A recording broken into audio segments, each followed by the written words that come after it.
पण तू लक्षात ठेवे. Yes yes.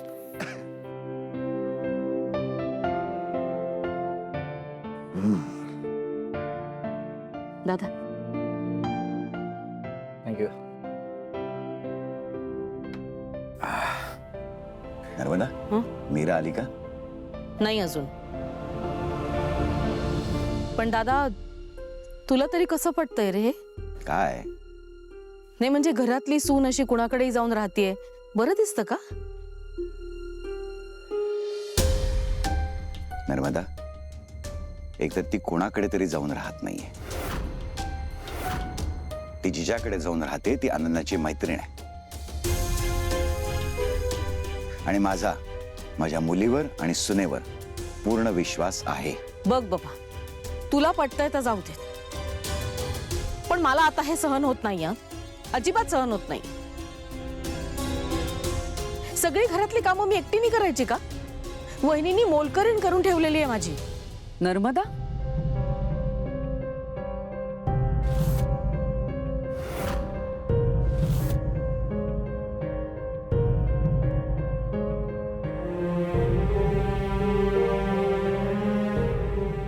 नर्मदा जरा तारतम्य ठेव.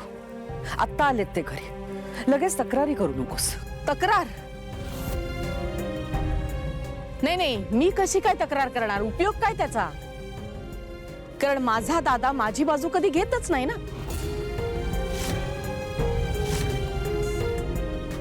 पण मी आज बोलणार आहे. या घरात सतत माझा अपमान होतो आणि आता सहनशक्तीच्या पलीकडे गेलाय सगळं. हो दादासाहेब,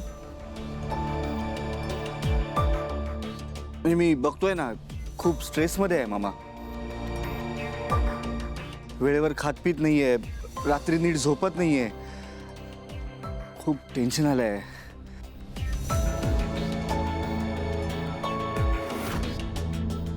हे बघा, घर म्हणलं की छोट्या मोठ्या बरोबरी होत असतात. नर्मदा, जरा सोडून द्यायला शिक आता. दादा, आताही मीच सोडायचं का? लहान असल्यापासून हेच करतेय मी. कोणी समजूनच घेत नाही मला, आणि आजही तेच होतंय. दरवेळेस मी काय ऍडजस्ट करायचं? पुन्हा तेच. तुला वाटतंय तसं काही नाहीये. आहे दादा, आहे. सगळ्यांना असं वाटतं की मीच चुकलीये, माझीच चूक आहे. बरोबरच आहे म्हणा, माझी पडती बाजू आहे ना.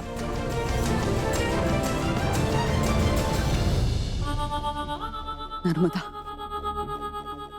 पुरे झालं. हे बघ मला कळतंय की तू हे सगळं माझ्यामुळे बोलतेस. म्हणजे त्या दिवशी ते मंगळसूत्राचं प्रकरण झालं तेव्हा चिडले होते मी तुझ्यावरती, पण ते तेवढ्यापुरतं होतं.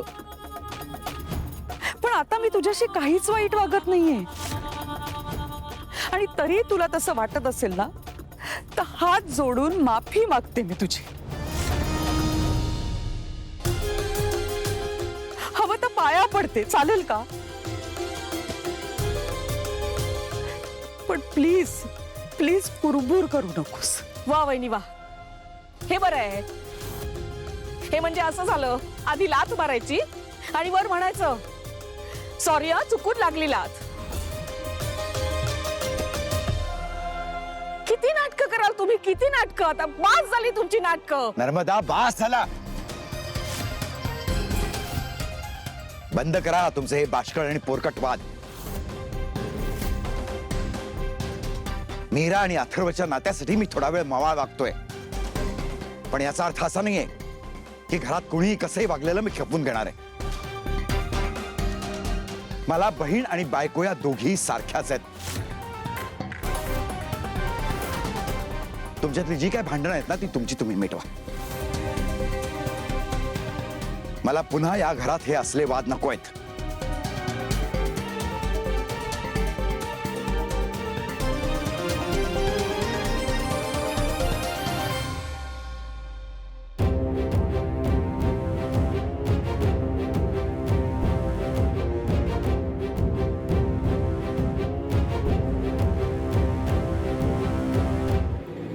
माझ्याशी वैर घेऊ नकोस.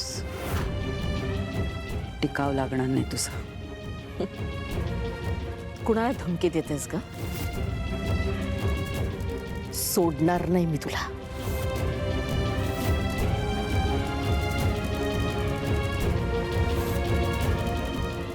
वहिनी दुखत. वहिनी तुझ्यासारख्या कवडी मूल बाईशी वाद घालायला वेळ नाहीये माझ्याकडे.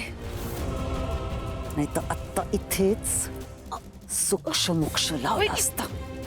कळलं?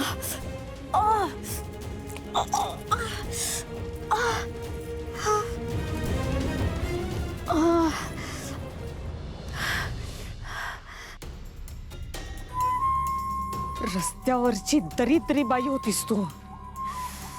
माझ्या दादानी आसरा दिला म्हणून या घरात आलीस. तर अजूनही भिकाऱ्यासारखी राहिली असतीस. नाही तुला पुन्हा रस्त्यावर आणली ना तर नावाची नर्मदा नाही मी.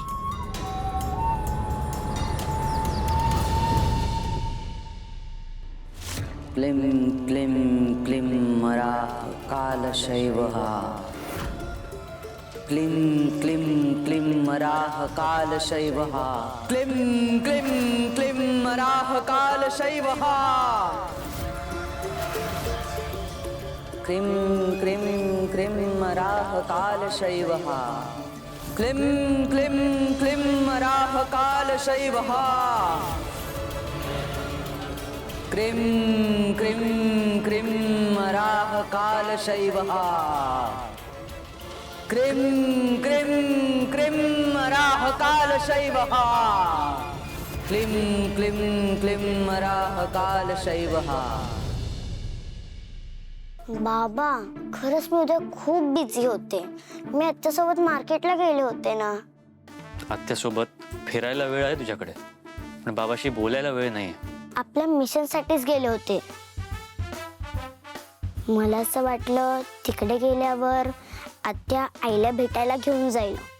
आपल्याला तिचा ऍड्रेस तरी कळला असता ना. माझी स्मार्ट बबुली. पण माझं काय?